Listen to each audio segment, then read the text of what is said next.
Sometimes the things with the most meaning are the things that we cannot see at a first glance. Okay. At first glance, things on the surface are not what they seem. And that's why we're doing this episode of Totally Not a Podcast. Totally Not a Podcast. Yeah, so we're going to go deep in this episode. We're going really deep. Judah's not really into this one. You can tell by his energy. I mean, what? I'm waiting for you to say what it's about. Look, we're both a little apprehensive because we're about to dig deep into the depths of our culture and the depths of our corruption in society. The Weeknd.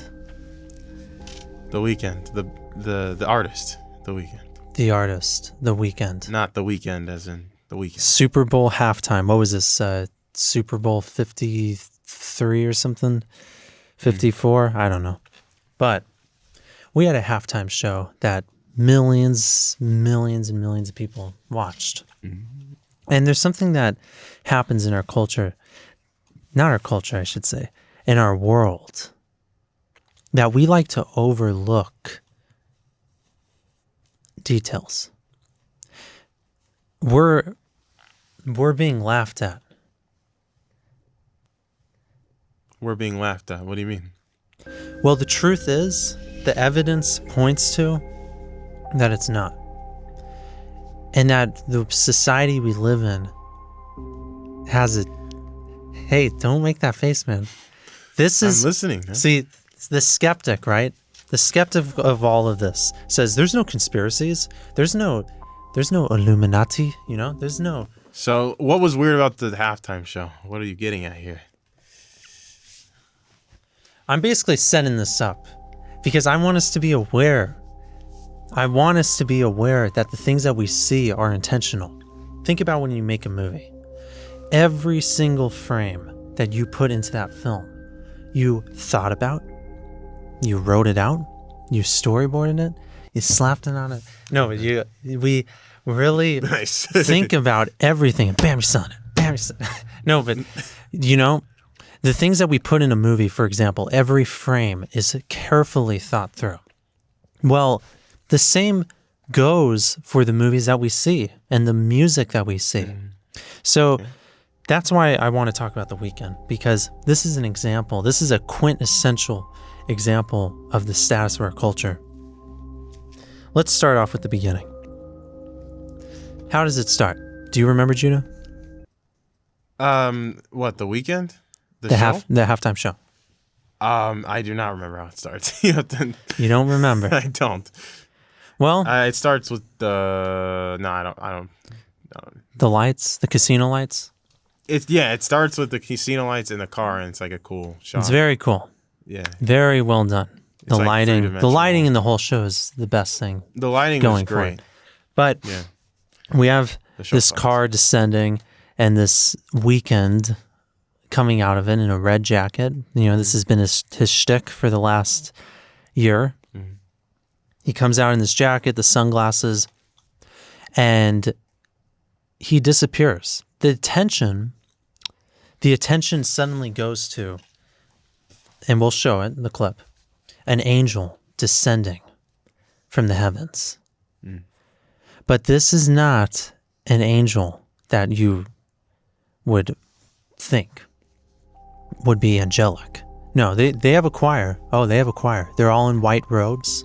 So you think, okay, a choir of white robes, right? A church. Yeah. But there's one detail, a significant detail. And someone could say, look, this detail, that's just there to look cool, to match the style, right? They're just a church choir. It's just an innocent choir. And that detail is just for aesthetics. But it's not, because like I said, things on the surface go deep. So if you see what we see, what do we see? The angels, especially the one descending, they have red, beady eyes. So you think that's associated with satanic symbolism? Oh, it's associated with symbolism for sure. So we have a choir all of them with the red beady eyes in white robes. So it represents the duality, right? People that are interested in this kind of thing, the people that make these kinds of songs in a lot of the movies we see, they're interested The people. in, Explain. like The Weeknd. He's the example of that.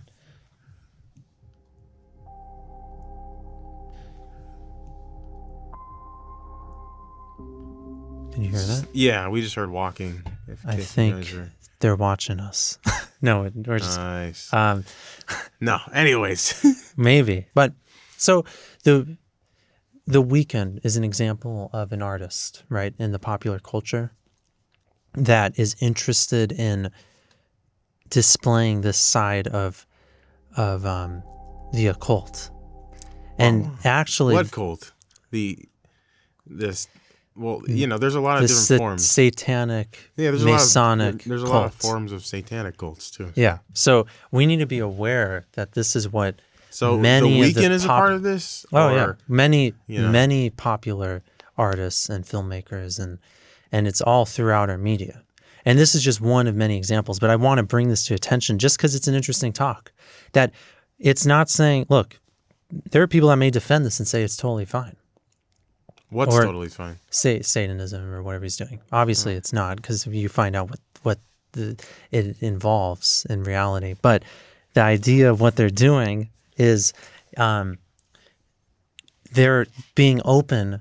That's what the point of the show is, right? He spent his own millions of dollars to do this. So he's spending this to show this to all these people, all of the millions that are watching, like us. That's what's disturbing about it. What are so they? I want to keep going. Here? So the message is, you have this angel descending, right, with the red eyes. You have the choir, and then you have him coming through the center with the light shining behind him. And he sings the first song, which is Starboy. And I've explained to you what that means. Yeah. Star Boy, which is basically a code name for the son of God? Or, no, the opposite. Yeah, Rosemary's Baby. Yeah. So the devil. So very strange things, but God? it gets more interesting. We have a more. lot of the stuff. Yeah, a lot of weird stuff happens in the show. I mean, I don't know if I would call it satanic symbolism, but I'm listening. Okay, well, listening. it keeps going. So yeah, we get this room that he goes into, a gold room, and suddenly these masked dancers. He's the only one without a mask. These masked dancers, and the angels don't have masks either. They have the red eyes. So they're free. But the masked people in the red jackets imitating the Weeknd, they're not the same jacket, but they imitate it. They are in the room with him, and they are running completely aimlessly, bumping into each other, and they represent us. We're wearing masks, and we're aimless, and completely delusional in a way. Aimless and going around and just hitting into things without direction. And you have the maskless singer that leads them. And in a moment, it was actually kind of well done that they all stop and then they're all in one spot and they do a choreographed dance. Yeah. That it represents who we follow, who we're listening to. The masked Satan? The masked yeah. The Weeknd. Okay. A singer, pop culture, our phones, social media, the media. These are the things that we hear the media as a whole, and they stop us and we all listen like a robot. And that's exactly how the choreography is. They all stand there still, and then they all start doing the dance. So it keeps going to this point where they fill the entire field, and they all do this same pattern where they're all aimless, running into each other, all wearing masks, except for the Weeknd. And then he's walking through, and he is the leader, the Moses among them that leads them on. So that's my interpretation of it. And I think that the red eyes, and of course, throughout so many of his music videos, he's had like overtly occultic messages, that there's not even an argument about it. And they're overtly So you think he's a part of the occult? You think he is? Well, sure, but that's not the point. They all are. I mean, most of them. They all are. Most of them. Most of the... You seem skeptical. They all are. Well, what does that mean? You seem very Explain. skeptical in this. Well, I don't believe this. Yeah, I don't know if I believe this. You here. don't believe it. Yeah, I don't believe it. So what was the point? Why would he do this choir? The ones without the mask, the ones that are flying, ascending from the heaven. I don't know. It looks Why do cool. they have red I don't eyes? No, why do they have red eyes? Well, I don't know. I mean, I wouldn't jump to say that that's Satan. You know, Why? it's just red eyes. No, but what's another explanation? Well, I don't know. It looks cool. I mean, a lot of people do stuff because it looks cool, especially in Super Bowl halftime shows. You know, they don't always represent something. Maybe you're right. I don't know. What do you mean does it? But like I said, going back to the film analogy, things always represent something. Everything, he spent, I think, $8 million of his own money to do this show. His halftime shows are always paid for by the artist. Yeah, So very true. he spent, and you don't think that they're thinking about what does it mean?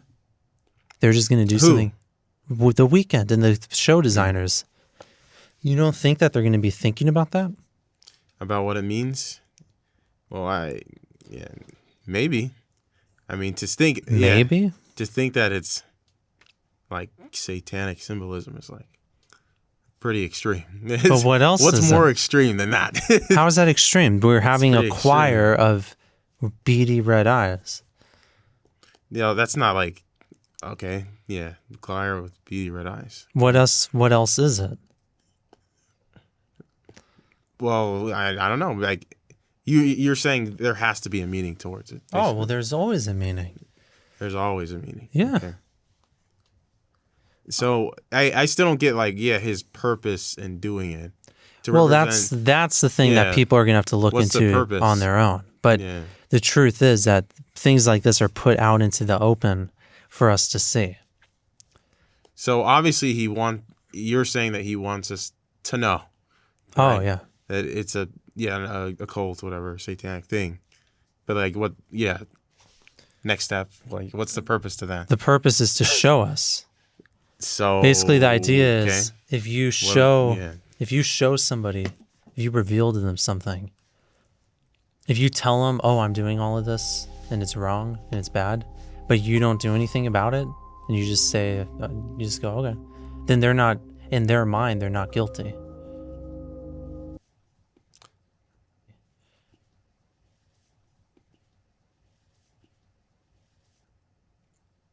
Okay.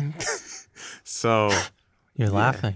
I don't get it. It's so funny. What the hell are you laughing at?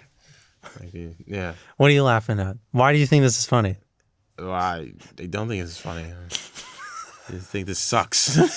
Dude, this is the truth, man. We gotta wake up. Well, you could be right about it. Not, it's a, like I said, there is you're saying like there's too much stuff to say that it's not, especially in this show in particular. That's what you're saying. I see, based off of your parallels, why you would think that. I'm sure you have more to say. Oh yeah, I got more to say. They're all part of the Illuminati. You with like everything. No, but we got. They're all pedophiles. Well, we won't get into that. The point is, they all eat babies. Okay, kill me. The point is, we have to be. We should open up our eyes to some of these, to the. I liked what you said in the beginning. Yeah, I did like your setup. Oh, okay.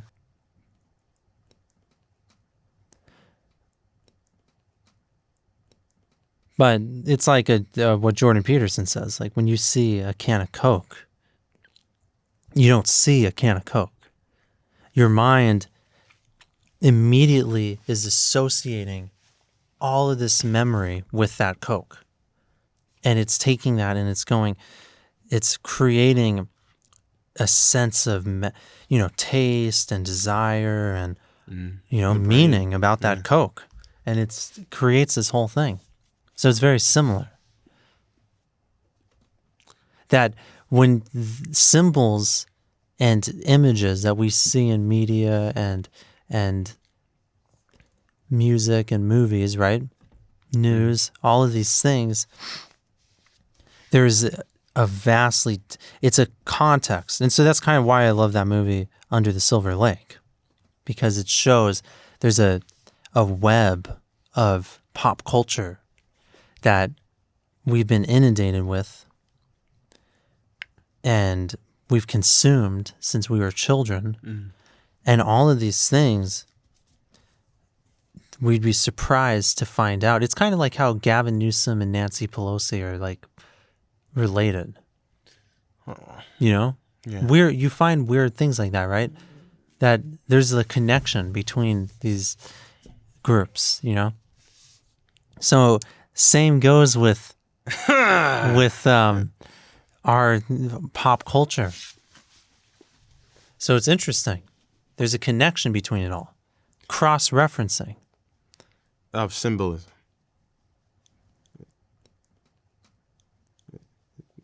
Yeah. Yeah. Yeah. So we can't. I don't know. We have to be more. What's the word? Attentive with like when we see symbols. Is that where you're going? No, with I'm this? sure. Okay. You're the only person I've ever heard to say that, but you make valid points, so I can't, deny them necessarily. I don't know if I'm like fully sold. I'm not gonna lie, but I see where you're going with this. I get it. It's like there has to be something he's representing. I mean, it could be. What if it was like, all right, it is satanic or whatever, but it's just like for the show, and he's not like trying to have like. He's not really trying to say anything. Would you do that? You do that? No, I wouldn't do that, Josh. But an artist would do that, where they would like a really eccentric artist would do something like that, where they like explore different. But why ideas wouldn't and it be more themes. overt then? Why is it this layer, a disclosed layer? It's not overt, you know. Mm-hmm.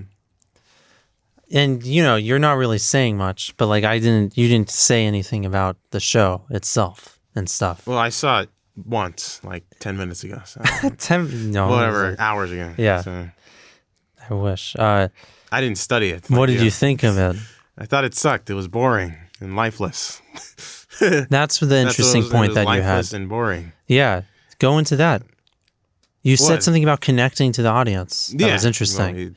Well, I didn't feel connected to his performance. Yeah, he doesn't connect to his audience based off of what I saw. He was looking at the camera. Yeah, like if you watch like the Michael Jackson halftime show, like it's the first thing he does, he's looking at his audience. He's interacting with his audience. Every good artist does this. Every even it doesn't matter what you do.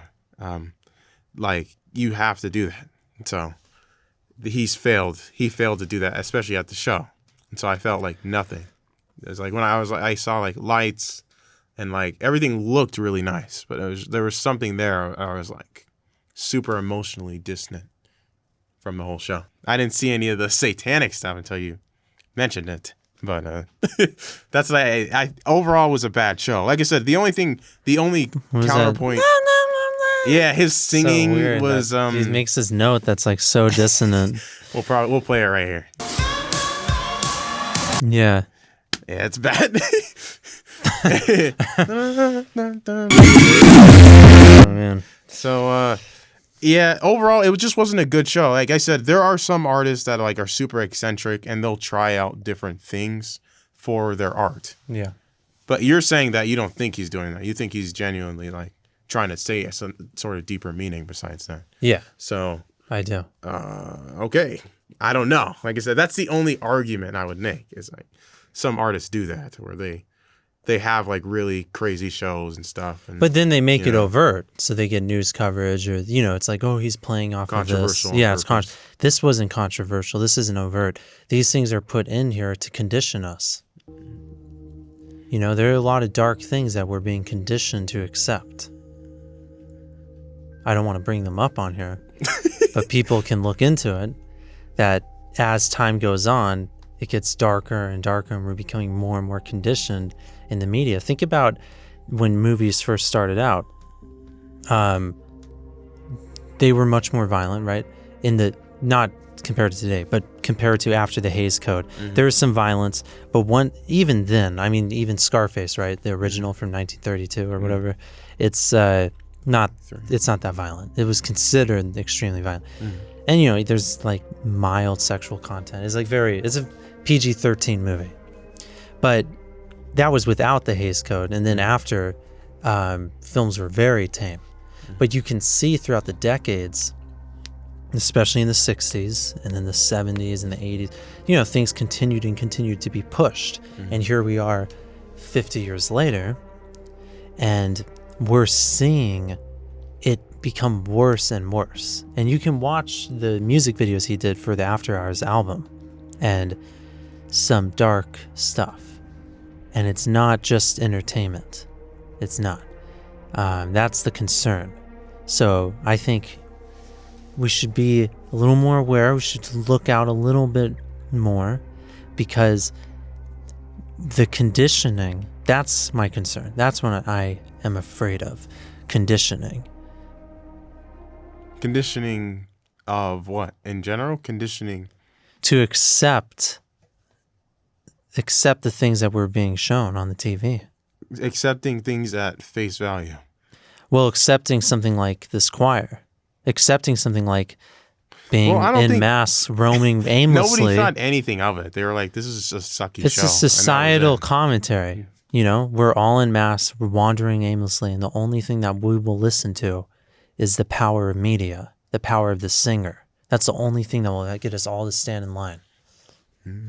Without that, we're, you know, wearing masks and bumping into each other, going nowhere. But the one thing that we all will bow to and be afraid if they want us to, or be fearless if they want us to, is the media, right? A singer is part of media. That was the point of the show. And the choir is just a glimpse at the deeper subtext.